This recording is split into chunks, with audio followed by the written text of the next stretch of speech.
Hello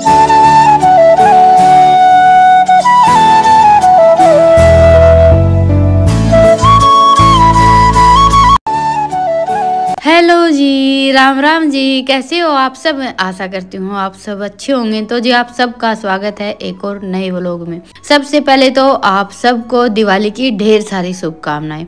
तो जी सुबह सुबह का टाइम है, टाइम तो लगभग 9 साढ़े 9 बज गए होंगे। तो जी आज के दिन की तैयारी तो हमारी कई दिन से चल रही थी। मेरा काम छूट गया था बस चूल्हे की और जो तुलसी का गमला है ना उसकी लिपाई करने का।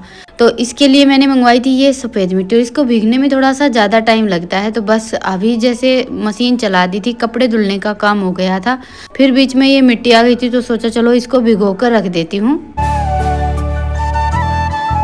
इस मिट्टी से लिपाई करने के बाद चूल्हा बहुत ज़्यादा अच्छा लगता है। एक तरह से ये जैसे थोड़ी सी सख्त रहती है तो भीगने में थोड़ा सा टाइम लेती है। तो बस अभी पतीले में ये मिट्टी मैंने भिगो कर रख दी है। कभी कभार जैसे कोई तीज त्योहार हो तब चूल्हे की लिपाई पुताई कर लेते हैं, थोड़ा सा ज़्यादा अच्छा लगता है। बाकी तो जो पीली मिट्टी रहती है ना मैं उसी से लिपाई करती हूँ।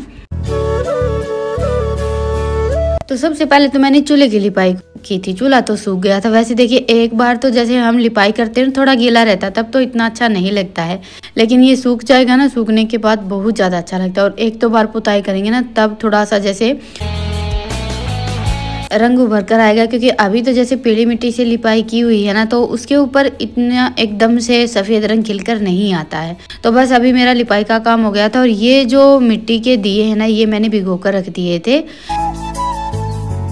तो बस अभी दिए पानी में से निकाल कर रख दिए। और ये जैसे थोड़े से कपड़े तो कल लेकर आई थी, चादर वगैरह सारे पानी में से निकाल दिए हैं। और इतने ज़्यादा डेली के भी कपड़े नहीं थे, बस आज के और कल के। कल बाजार चले गए थे ना तो ये था कि भाई कल का दिन निकल गया, थोड़ा बहुत तो जैसे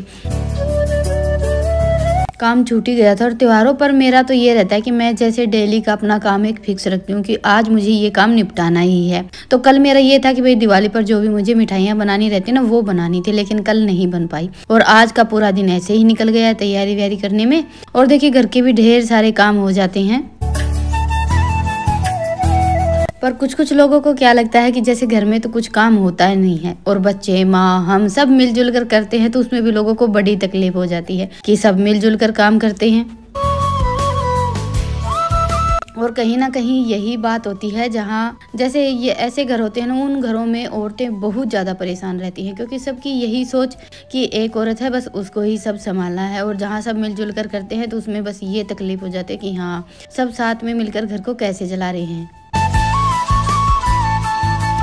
वैसे तो देखिए ऐसे लोगों की बातों का मुझ पर कोई इतना ज़्यादा असर होता नहीं है, लेकिन कभी कभार ऐसा लगता है कि भाई पता नहीं लोगों की कैसी कैसी सोच है।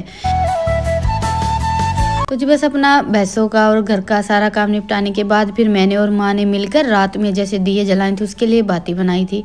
थोड़ी सी रह गई थी, फिर मैं बैठ गई थी प्रसाद बनाने के लिए, तो वो काम तो माँ ने कर दिया था।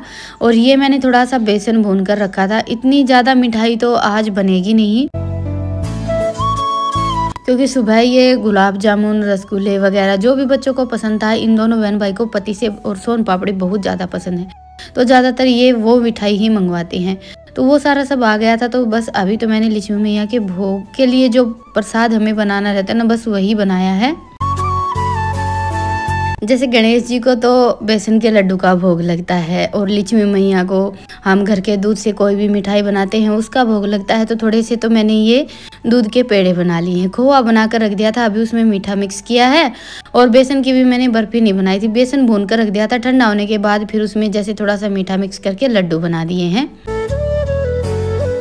और देखिए कोई भी तीज त्योहार या कुछ भी लगा लीजिए सारा सब किसी को भी नहीं आता। और मेरा तो मैं कभी मानती ही नहीं कि भाई मुझे ज़्यादा अच्छे से सब आता, पर ये है कि हम अपने घर में बड़े मन से चाहे कोई भी तीज त्योहार या कुछ भी लगा लीजिए करते हैं ना तो वो बड़े ही अच्छे से फलता फूलता है। सबसे ज़्यादा रहता है कि हम कितने चाव से किस त्योहार को मनाते हैं,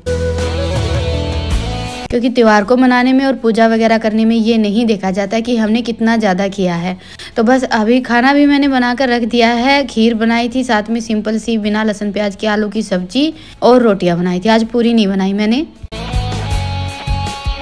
क्योंकि आज के दिन कोई भी इतना ज़्यादा खाना नहीं खाता, सबका बस ना के बराबर ही खाना होता है। तो ये मैंने आज चुंदड़ी की साड़ी पहनी है, कई दिन से उठाकर रख रखी थी दिवाली पर पहनने के लिए। पहले व्रत पर पहनने की सोच रही थी, लेकिन व्रत पर फिर मैंने जो ऑनलाइन मंगाई थी वही पहन ली थी।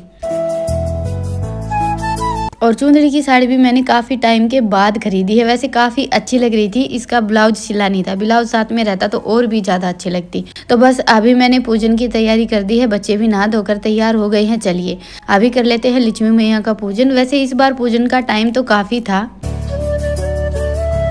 जैसे कि 7:08 से लेकर 9 कुछ टाइम तक पूजन का टाइम था। तो 2 घंटे थे इत्मीनान से पूजन करने के लिए।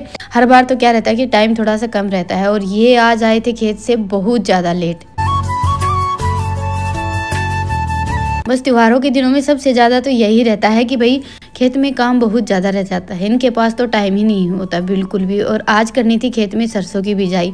वैसे तो देखिए आज का दिन बहुत ज़्यादा अच्छा, और आज हमारे खेत में बिजाई हो गई, तो ये भी एक बहुत ही खुशी की बात है। बस इस चक्कर में ये थोड़े से लेट हो गए थे। वैसे मैंने और बच्चों ने मिलकर जितनी हमसे हो पाई ना सारी तैयारी करती थी। तो आने के बाद बस इन्होंने थोड़ी सी देर तो आराम किया है, उसके बाद नहा धोकर तैयार हो गए हैं। वैसे आज इनको थकान बहुत ज़्यादा हो रखी थी, और तबीयत भी कुछ ठीक नहीं थी। मौसम थोड़ा सा बदल जाता है ना, तो तबीयत तो थोड़ी बहुत जैसे सर्दी खांसी वगैरह हो ही जाती है। तो फिलहाल रितिका गायब है, क्योंकि कैमरामैन हमारे घर का रितिका ही रहती है। तो बस छोटी सी क्लिप मैंने बनाई थी पूजन की, उसके बाद फिर हम सब ने मिलकर इत्मीनान से लक्ष्मी मैया का पूजन किया था। और देखिए मेरा तो हमेशा से यही रहता है कि मैं जैसे जो भी पूजा वगैरह करते हैं, मेरा क्या सबका यही होता है कि हम पूजा करते हैं और फिर भगवान से हाथ जोड़कर अगर कोई भी गलती या भूल चूक हो गई हो तो उसके लिए माफ़ी मांग लेते हैं। तो बस अभी पूजन तो हमारा हो गया है, और पूजन करने से पहले हमारे यहाँ जैसे दिवाली पर जो दिए हम जलाते हैं ना, उसकी धोक लगाते हैं खील और जो खिलौने रहते हैं उससे। तो पूजन से पहले ही हमारी दियों की धोक लग गई थी, और उसके बाद फिर हमने पूजन किया है। अभी ये दिए हम रख देते हैं पूरे घर में। छत पर तो जैसे हमने लाइट लगा दी थी, पहले तो ये रहता था कि छत पर और पूरे घर में दिए ही रखे जाते थे। अभी तो लाइट वगैरह आ गई हैं, तो छत पर तो हम दिए रखते नहीं हैं। और इस बार दिए भी थोड़े से ज़्यादा थे, तो हमने पूरे घर में जितने मतलब दिए आ सकते थे ना, उतने पूरे घर में दिए लगाए हैं। क्योंकि देखिए दिवाली का जो त्यौहार रहता है ना, वो सच बताऊं तो दियों से ही खिलता है। लाइट वगैरह हम कुछ भी लगा ले, लेकिन दिए लगाने के बाद घर में जो रौनक आती है ना, वो अलग ही होती है, और मुझे तो बहुत ज़्यादा अच्छी लगती है।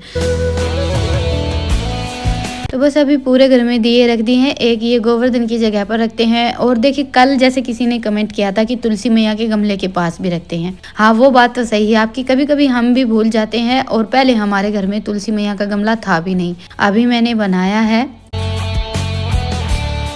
तो हमेशा यही होता था कि भाई छोटी दिवाली पर 5 दिए तो हम जलाते ही हैं, तो अलग अलग जगह पर रखते थे। तो मैंने भी कल वहीं पर रख दिए थे। और देखिए सबका त्यौहार मनाने का अपना अपना तरीका होता है।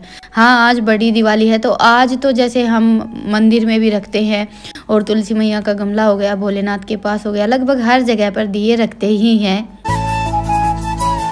क्योंकि आज के दिन तो हमारी ये कोशिश रहती है कि घर का हर कोना जगमगाता हुआ होना चाहिए।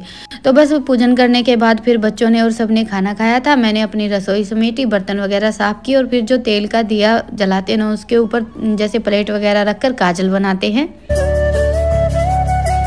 तो बस मैंने प्लेट रख दी थी, और ये दोनों बहन भाई अभी काजल बनकर तैयार नहीं हुई थी, उससे पहले ही सो गए हैं। बच्चे भी जैसे कई दिन हो गए थे त्योहार के चक्कर में, इनकी भी भागदौड़ चल रही थी। तो बस अभी तो सो जाते हैं, और आप सबसे मिलते हैं सुबह।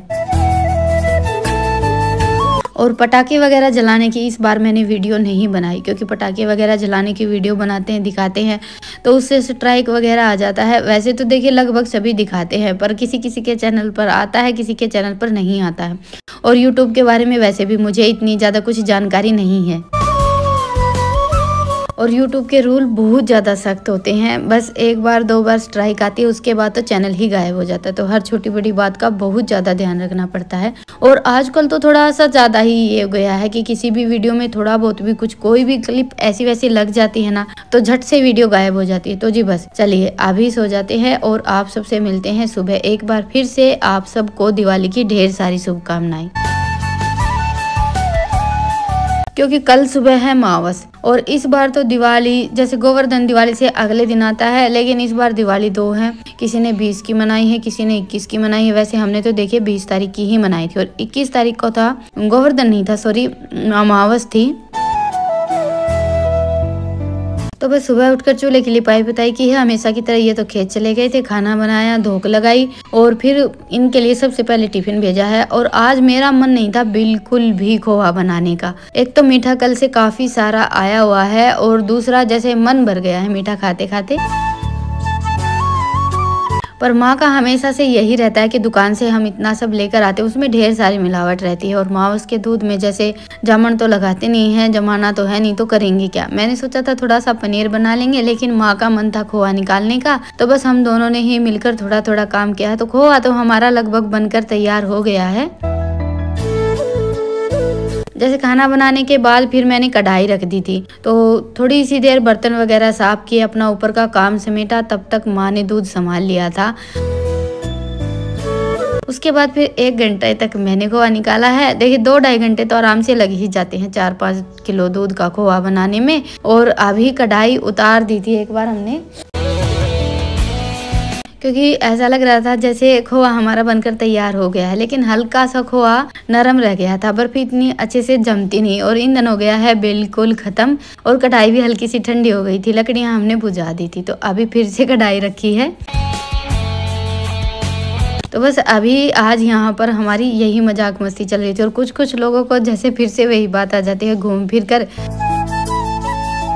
कुछ कुछ लोगों को ये बात हजम नहीं होती है कि भाई सब इतना मिलजुल कर काम कैसे करते हैं। और आज वैसे तो देखिए मैंने तो माँ के हिसाब से खोआ थोड़ा सा नरम रखा था कि नरम बर्फी बनाएंगे, लेकिन माँ को बनानी थी इनकी पसंद की बर्फी कि थोड़ी सी सख्त होनी चाहिए।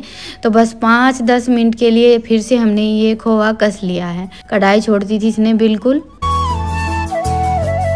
वैसे तो अभी मैंने जितनी बार भी खोआ बनाकर तैयार किया है ना, हल्का सा नरम ही रखा है। चीनी हम थोड़ी सी बाद में डालते हैं ना, तो खोआ का रंग एकदम लाल हो जाता है और बर्फी भी थोड़ी सी सख्त बनती है। और दूध थोड़ा सा ज्यादा रहता है, जैसे छींटे उठने लगते हैं और तभी चीनी डाल लेते हैं तो बर्फी थोड़ी नरम बन जाती है। वो बर्फी माँ भी आराम से खा लेती है। तो इसी हिसाब से आजकल जब भी मैं खोआ बनाती हूँ या तो कलाकंद बना लेती हूँ, वो तो बिल्कुल ही नरम रहता है, या फिर खोआ हल्का सा नरम रख लेते हैं। तो अभी कढ़ाई को हमने उतार लिया था और उतारने के बाद फिर इसको अच्छे से जैसे ये जो पलटा रहता है ना, इससे ही मिक्स कर लिया था। क्योंकि इस भैंस का दूध ऐसा है कि बिना नींबू डाले भी एकदम कलाकंद जैसा खोआ बनकर तैयार होता है, थोड़ा सा ज्यादा ही दानेदार। तो जी बस खोआ तो हमारा हल्का सा ठंडा भी हो गया था और इसको अच्छे से हमने मिक्स भी कर लिया था। तो अभी इसको 2 थालियों में फैलाकर जमने के लिए रख देंगे और सबसे पहले लगा देते हैं अग्नि देवता को भोग। और वैसे है ना, त्योहारों पर हम बाजार से मिठाई खरीद लेते हैं, बाकी दिवाली पर तो बिल्कुल ही जैसे नकली मिठाई मिलती है, कोई भी टेस्ट नहीं होता है। ज्यादातर मिठाइयाँ तो ऐसी रहती हैं, जैसे रसगुल्ले और गुलाब जामुन तो ये लगा लीजिए कि बहुत ज्यादा बेकार मिलते हैं दिवाली पर। इसलिए मेरी तो हमेशा से यही कोशिश रहती है, जैसे गुलाब जामुन वगैरह भी मैं घर पर ही बनाती हूँ। हाँ बस इस बार नहीं बन पाए, तो अभी मैंने ये खोआ तो फैलाकर थाली में रख दिया था। लगभग 2 घंटे के लिए सुखाया था, सॉरी ठंडा किया था। उसके बाद फिर पीस कट कर दी थी और देखिए बर्फी कितनी अच्छी बनी है। तो चलिए अभी लेते हैं विदा, फिर मिलते हैं एक प्यारे से व्लॉग के साथ। तब तक के लिए राम राम। स्वस्थ रहें, मस्त रहें, अपना और अपनों का ढेर सारा ख्याल रखें।